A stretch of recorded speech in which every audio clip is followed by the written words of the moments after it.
Welcome to this week's episode of the Sports Curious podcast, where we're bringing you a hot topic happening right now that we're going to dive in a little deeper on. And of course, we're in the midst of the Olympics, and everyone is all going for gold. And of course, where would you keep that gold is the question that we've all clearly thought of.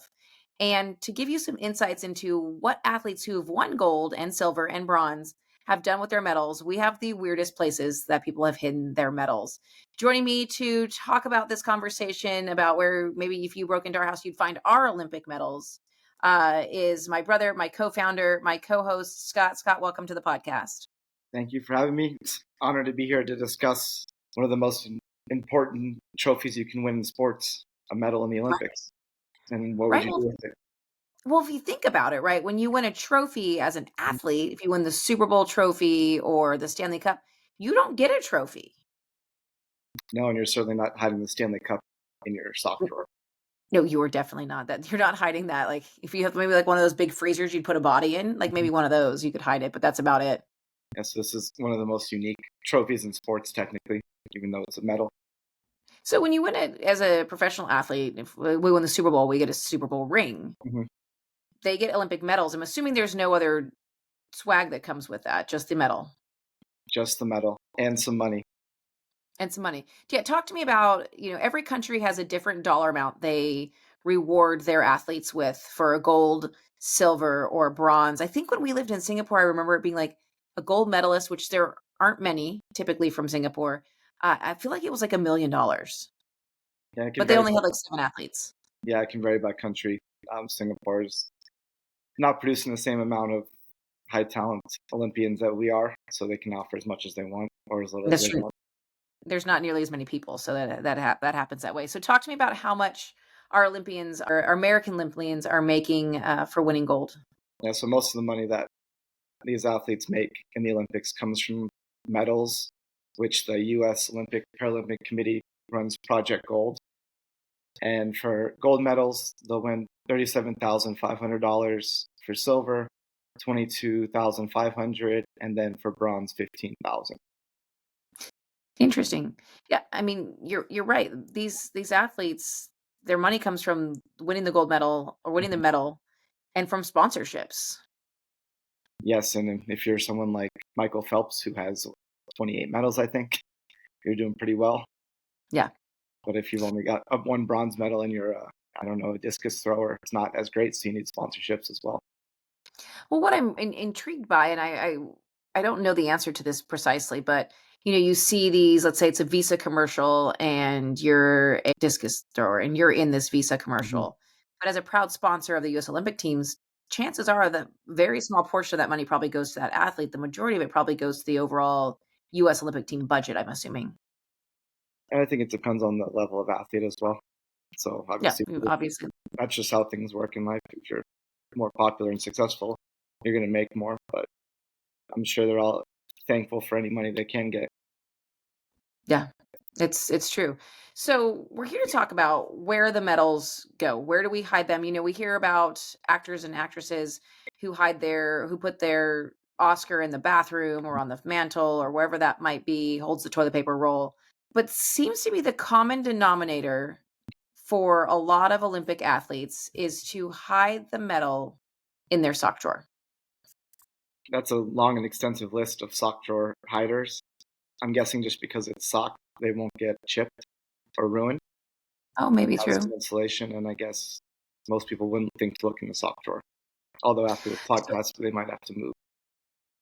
right. I was going to say, I feel like if I was breaking into someone's home, I would look for the obvious, but like sock drawer and underwear drawer would probably be pretty high on my list of where people hide stuff. hmm Do you And hide things in your underwear drawer or sock drawer? I don't necessarily put my clothes away, as you probably This is a realize true that. statement. So I don't really have that option. Check out this pile on the floor in the closet. It might be in there. There could be a random sock in the closet that There could be a fairness. hasn't moved in 5 years. Where would you hide your medal if you had or something like that? Where would you hide it? Or keep it and not even hide it? Yeah, that's a good question. I don't think, like I said, I don't think I could hide it in a sock drawer. It would be in a random sock on my floor that I've looked at and haven't touched. I think I'd probably have to give it to our parents, let them do something with it. Put A it lot of these somewhere, athletes do. They'll but forget. then you'd probably give it to mom and she'd forget. I'd also probably forget, so at least it's their fault and not mine. I feel like you would, like, wanna put it in I mean, I'd wanna display it, but I guess you'd only, like, wanna bring it out for parties or whatever so people can drink wine and try it on, I don't know. But I think it would need to go in, like, a safe or a safety deposit box or something that's Yeah, locked up a little bit. I mean, I guess you could hide it, like, I have drawers underneath our bed that's where I hide the Christmas presents. no, not on Um, podcast you won't. Tiny human, if you're listening, don't look at those Yeah. drawers. But that's typically where I hide those because they're kind of blocked in by our nightstand, so maybe something like that. Mm, But I think I'd probably want it in a secure location. yeah, I agree. I think so, and like you said, it's not really a party trick like Stanley Cup you can drink out of, you can't really drink out of a gold medal. No.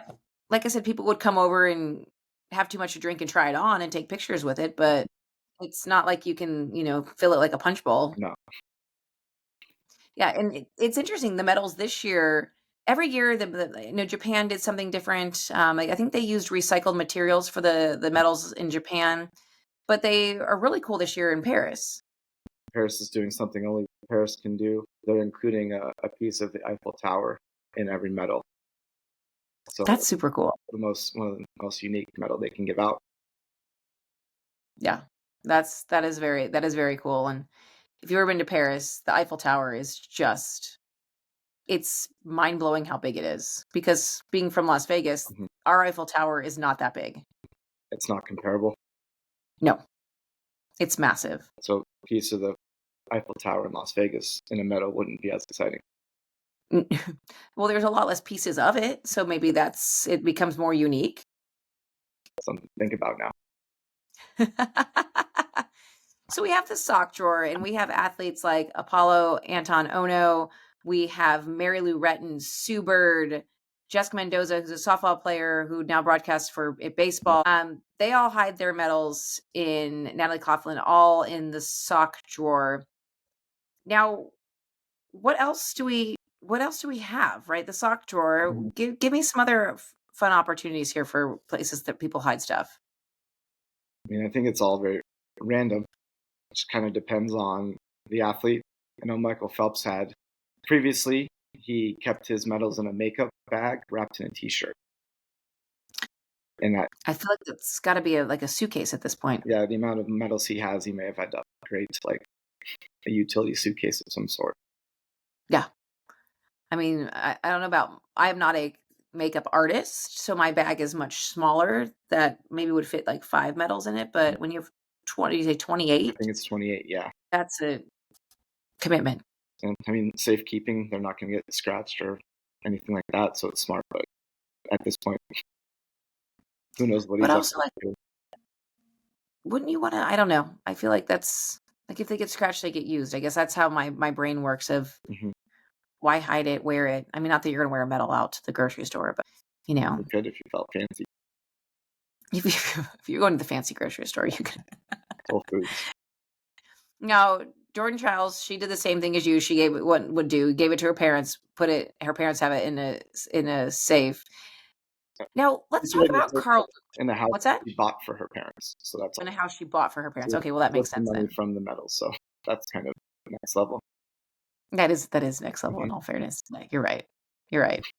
That's the least they can do is store it somewhere. Hmm. Now, Carl Lewis. So, those of you who are younger listening to this podcast, you probably don't know who Carl Lewis is, but he's a track and field superstar Yes, back in the late 80s. And he put his medal in his casket with his dad he did. when his dad was buried. This is one of the most obviously unique and I guess really pretty incredible tribute to his father that he was willing to let go of it and give it to him to be with forever. And Go ahead. then his mom was not happy that he did that. She was shocked, and then he just said, "No big deal. I'll just go win another one." And he was right. And he So and he if you're that fast and confident, you can let go of one. I guess I mean, you feel like dad's with you. Mhm. And so he did go out and win in 1988. He won a silver. The Canadian who beat him, Ben Johnson, actually was busted for steroid use. So he actually claimed a gold again. You predicted it right. Yeah. Dad was looking out for him. Yeah, it's probably yeah, all of that right there. There you go. Shaun White, we all know the flying tomato, right? He's done winter and summer Mhm. Olympics. He has so many medals, he actually forgot his before. He did. I mean, he's got all these X game medals, summer, winter Olympics. So I guess at some point you just kind of forget where they are. And I guess at one point he said he forgot and he called his agent kind of to see where it was. And I think his agent's heart dropped, he said, because he didn't really understand where it could have been. But then they found it in a dresser underneath a book. Once again, dressers, check the dressers. Under a book. That seems like something you think future you will remember where you put, but you definitely don't. Mhm. Yeah. I think it needs to be a fake book, Like or the one maybe that, that's where I would hide mine, a fake book that you'd put into a bookshelf. like one they sent into prison with like a shank in it. I was thinking more like Scooby-Doo, but yeah, you're right, the one that goes to prison. Not that I've ever done that, but it's just Now, we've seen some athletes auction off their, college football, championship rings, their World Series rings. Have we seen anybody ever auction off a medal? we've seen athletes auction them off due to financial issues. Unfortunately, there's been quite a few to do that. But one good one we have that actually went towards charity was in boxer Vladimir Klitschko auctioned off his 1996 Olympic medal for Ukrainian children back in 2012, and he actually it went for $1 million, which is a pretty insane amount of money. But it went all to the kids, and once it was auctioned off, the buyer who found out what it was going for actually gave it back to him. That's awesome. Hmm. Yeah, no, I mean, that's incredible to give it back after knowing that, wow, for cool million. $1 million, and that was the Klitschko Brothers Foundation that took all that money and gave it back to the kids, which is huge. And there That's was amazing. recently some confusion. A lot of people thought this happened during the recent invasion in Ukraine, and it kind of resurfaced, and everyone assumed that's what it was from, but no, it was back in 2012. So, That was 12 years ago. and he's been doing ever since. He's been advocating for kids in Ukraine. So it's pretty noble. That's pretty yeah, that is pretty incredible. What else do we have? Who else are we missing in some of their weird, let me look at my notes here that we have. I know we The have one I Go ahead, I'm sorry. one I kind of thought was interesting spot. Megan Rapinoe, soccer star, recently retired. She put hers amongst her pots and pans. Now that to me, she probably doesn't cook. Probably not, because what happens if you preheat the oven and throw a pot in there just not even thinking, and it's got a It's metal in it. very much like Sex in the City. She's just using the oven. Really So, well, she didn't cook, and it's a New York City apartment. Like, where are you gonna put it? good point. So, She was in the I oven. mean, Yeah, or maybe you cook a lot, and every time you open the drawer with your pots and pans in it, you're like, "Here's my medal. it's a nice I'm reminder. awesome." Yeah, There could be that too. It's just incredible to think about, this is such an accomplishment, and there's so much to it, right? There's so much pride that goes into an Olympic win. That, yes, you're playing for a team if you win the Super Bowl, but here you're playing for a team, you're playing for your country, you're playing for, millions of people who are watching. And I'd be intrigued because Simone Biles is slowly going to be ranking up there soon with Michael Phelps, maybe not to that quite capacity, she's getting close. but Yeah, I wonder what she's gonna do with all of her where she does with all of hers. We're gonna have to like investigate a more because big treasure chest. yeah, essentially, right? Well, and she's so tiny, so she can't wear them all. No, She'd probably fall over. It's fun. It's fun to watch. It's fun to cheer them on, and it's cool to understand that Olympians are just like us and hide their shit in their Yeah, sock drawer. absolutely. Well, thanks for joining me Yeah, today. can I do one more What do I before we miss? go? Yes. Yes. There's kind of a special one. Shot putter Ryan Krauser. So I don't know if you remember last Olympics, his grandfather passed away the day before he left for the Olympics in Tokyo, and he was really emotional when he won the gold medal. I think he had a sign like "That's for you, Grandpa" or something. He kind of does something kind of cool. He doesn't believe in hiding it. He'll take it out. He'll let kids wear it. I think he even said it doesn't matter if they have Cheeto fingers. He just wants kids to wear it and get inspired and takes pictures with it to hopefully, motivate them to someday achieve their dreams and make it to the Olympics or do whatever they want to do. I think that's cool. Like, I think that's what I would probably do with mine, in all fairness, is like, hey, I've got this. Like, Yeah, it's still just a thing, right? it's just an object. Yeah, obviously you worked hard for Mhm. it, but if it can inspire some 12-year-old to pursue their dreams and win a medal, I mean, Yeah. it's better than being a shock drawer. Yeah. I totally agree. That is really, really cool. Well, thanks, Ryan, for sharing it with the youth of America.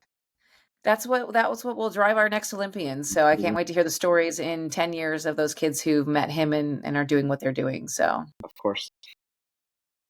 well, now I will wrap us. Thank you for a great podcast as always. Enjoy the Olympics and enjoy watching our Americans bring home gold.